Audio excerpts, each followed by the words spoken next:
dito tayo. Papakita ko sa inyo kung paano magawa ng lutlot. So, tara. So guys, ganyan magawa ng lutlot. Ayan. Ilalagay nyo siya sa isang kawayan. Then, lalagyan nyo siya ng gata at malagkit na kanin. So, ayan. Yan, masarap to siya guys. Kaya, bili na kayo. Hindi lang yan, meron pa akong ibang mga niluluto si mama kagaya ng suman. So, tignan natin doon. Kung may suman pa.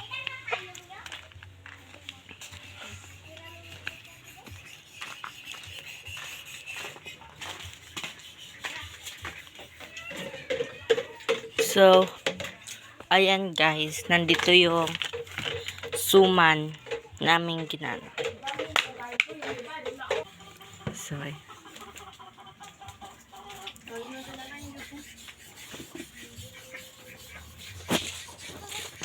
So, ayan, yan ang tawag dyan ay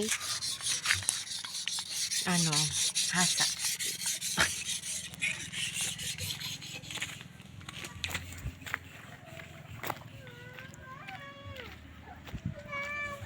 Dito tayo again.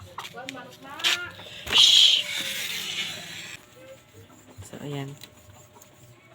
Ayan po ang dito sa amin. Ang klima sa amin ngayon ay mainit.